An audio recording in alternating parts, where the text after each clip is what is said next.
السلام علیکم ورحمۃ اللہ وبرکاتہ۔ میں سوشل پراسپیکٹ سے آپ کا میزبان وسیم قریشی آپ کی خدمت میں حاضر ہوں۔ قیامت خود بتائے گی قیامت کیوں ضروری تھی۔ اس دور میں بھی جہالت کا جو دور ہے، جہالت کا جو زمانہ ہے، وہ کہیں نہ کہیں دیکھنے کو ملتا رہتا ہے۔ جیسا کہ میاں والی میں ایک باپ نے اپنی 7 دن کی بیٹی کو استغفر اللہ کہتے ہوئے بھی دل کانپ جاتا ہے کہ 5 گولیاں مار کے شہید کر دیا۔ ایسا شفاق انسان باپ کیسے ہو سکتا ہے؟ جو انسان نہیں ہے وہ باپ کیا ہوگا؟ وجہ کیا تھی کہ اسے پہلی بیٹی کی خواہش نہیں تھی، اسے بیٹے کی خواہش تھی، اور بیٹی پیدا ہونے پر اس نے ایک معصوم کلی، ایک ننھی کلی جو ابھی پوری طرح سے کھلی بھی نہیں تھی، اس کے کھلنے سے پہلے ہی اسے مرجھا دیا گیا، اسے زندہ ہونے سے پہلے ہی دفن کر دیا گیا۔ اس طرح کے واقعات ہماری سوسائٹی میں، ہمارے معاشرے میں آج بھی کہیں نہ کہیں دیکھنے کو ملتے ہیں، جس سے اندازہ ہوتا ہے کہ وہ جہالت جو حضرت محمد صلی اللہ علیہ وآلہ وسلم کے اس دنیا میں آنے سے پہلے تھی، وہ آج بھی کہیں نہ کہیں موجود ہے۔ تب تو اس جہالت کا سمجھ آتا تھا جب لوگ بیٹی کے بارے میں جانتے نہیں تھے، بیٹی کی رحمتوں کے بارے میں نہیں جانتے تھے۔ لیکن آج کے دور میں جہاں بیٹی کی رحمت لوگوں کو معلوم ہے، بیٹی کی تربیت، اس کی پرورش کرنے کے بارے میں جو اللہ تعالیٰ کے احکامات ہیں وہ موجود ہیں، اس کے باوجود یہ جہالت جو ہے وہ میری تو سمجھ سے باہر ہے۔ میرے دادا ابو کہا کرتے تھے کہ بیٹیاں رحمت بھی ان کے لیے ہوتی ہیں جنہیں ان کے رحمت ہونے پر یقین ہوتا ہے۔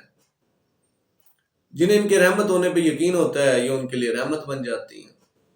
لیکن کچھ بدبخت لوگ ہوتے ہیں جن کے حصے میں یا تو رحمت آتی نہیں، اگر آ جائے تو بہت کم عرصے کے لیے رہتی ہے، اور کچھ ایسے بدبخت ہوتے ہیں کہ وہ جو اس رحمت کو اپنے ہاتھوں ختم کر لیتے ہیں اور اپنی دنیا و آخرت تباہ کر لیتے ہیں، جیسے اس شفاق باپ نے، جیسے اس شفاق شخص نے اپنی دنیا اور آخرت تباہ کر لی۔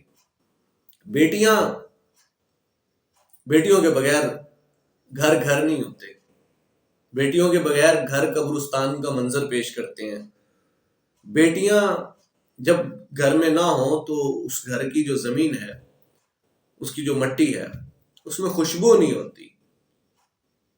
اس زمین میں پیوست مٹی تب مہک جاتی ہے جب وہ بیٹیوں کے قدم کو چھو لیتی ہے۔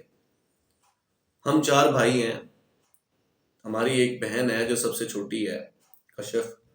میرے والد صاحب اکثر کہتے ہیں کہ جب تک تم 4 بیٹے تھے تو زندگی میں اتار چڑھاؤ چلتے رہے، کبھی اچھا وقت آ گیا، کبھی برا وقت آ گیا، مطلب کبھی آسانیاں، کبھی مشکلات، اس طرح سے نظام چلتا رہا۔ لیکن جیسے ہی بیٹی پیدا ہوئی تمہاری بہن، تو اس کے بعد زندگی میں الحمدللہ مشکل وقت نہیں دیکھا۔ تو یہ رحمت کے رحمت ہونے کا یقین ہے۔ چھوٹا بھائی ہے، اس کی جب بیٹی پیدا ہوئی ماشاءاللہ سے، عائزہ عاصم، تو اس کی پیدائش کے بعد اس کے کاروبار میں، اس کے نظام میں دن دگنی رات چگنی ترقی ہوتی چلی گئی۔ ہم بار بار کہتے ہیں کہ یہ عائزہ کی رحمت ہے، یہ اس کے صدقے سے ہے۔ تو یہ بھی بیٹیوں کے رحمت ہونے کا یقین ہے۔ تو جن کو بیٹیوں کے رحمت ہونے پہ یقین ہے انہی کے لیے یہ رحمت ہوتی ہیں۔ دوسری بات یہ ہے کہ کیا بیٹی پیدا کرنا ایک عورت کا اختیار ہے؟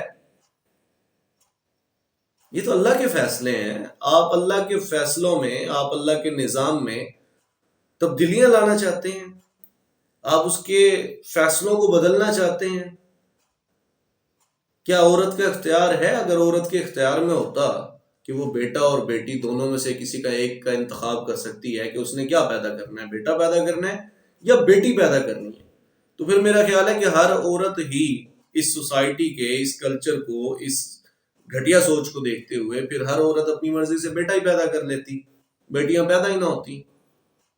اور اگر یہ بیٹیاں نہ پیدا ہوں تو پھر یہ نظام کیسے چلے گا؟ یہ نسل کشی جو ہے، یہ نسل کا جو سلسلہ ہے، یہ کیسے چلے گا؟ شادیاں کون کس سے کرے گا؟ ایک ہی جینڈر رہ جائیں گے سارے، نظام نہیں ختم ہو جائے گا؟ تو اللہ کے نظام میں بگاڑ پیدا کرنے کی یہ جو سوچ ہے، یہ میری سمجھ سے بالا تر ہے۔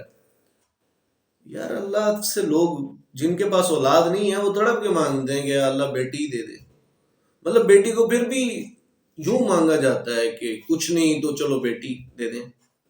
اور بہت سے لوگ ایسے بھی ہیں، میں نے خود دیکھا، خوشی سے بیٹی مانگتے ہیں. ہماری سوسائٹی میں بہت کم گھرانے ایسے ہیں جہاں بیٹیوں کی پیدائش پر مٹھائیاں تقسیم کی جاتی ہیں، خوشی منائی جاتی ہے. بہت سارے گھرانے ہیں منائی جاتی ہے. ہمارا الحمدللہ گھر، ہمارے گھر بیٹی یا بیٹا کوئی پیدا ہو ایک ہی جیسا سما ہوتا ہے، ویسی خوشیاں ہوتی ہیں، اسی طرح مٹھائیاں تقسیم کی جاتی ہیں، اسی طرح لوگوں کو دعوتیں دی جاتی ہیں، اسی طرح خوشیاں منائی جاتی ہیں. اور بیٹا پیدا ہو تب بھی ایسا ہی کیا جاتا ہے. تو میں نے اللہ کا شکر ہے کہ اپنے گھر میں، اپنے خاندان میں بیٹا یا بیٹی کا جو یہ فرق ہے یہ کبھی بھی نہیں دیکھا، بلکہ بیٹیاں راج کرتی ہیں. کئی گھروں میں بیٹیاں راج کرتی ہیں، اور وہ گھر جو ہیں وہ مجھے دنیا میں جنت جیسا گمان دیتے ہیں. تو اس سوچ کو بدلیں یار، اس سوچ کو بدلیں تاکہ آپ اس طرح کے جو ایک واقعات ہیں ان کو کنڈیم کر سکیں، ان کی مخالفت کر سکیں، اور اپنے آپ کو اس سے دور رکھ سکیں، تاکہ آپ کے اندر یہ سوچ پیوست نہ ہو، آپ کے اندر یہ سوچ پیدا نہ ہو. زیادہ تر اس میں معذرت کے ساتھ کہنا چاہتا ہوں عورتیں زیادہ قصوروار ہوتی ہیں. دادی کو زیادہ ہوتی ہے بیٹا دے دے، اللہ پتر دے دے، اللہ پتر دے دے. عورتیں ہی سوال کرتی ہیں بیٹا نہیں ہوا، بیٹی پیدا ہوگی. مرد بہت کم کرتے ہیں. مردوں کو پھر مجبور کیا جاتا ہے، اچھا بیٹی ہو رہی ہیں، بیٹیاں ہو رہی ہیں، بیٹا نہیں پیدا ہوا تو دوسری شادی کر لو. یار کیا مطلب ہے؟ عورت کو تو اختیار نہیں ہے نا کہ وہ بیٹا یا بیٹی پیدا کر سکے. تو یہ سوچ کیوں ہے؟ یہ گھٹیا پن کیوں ہے؟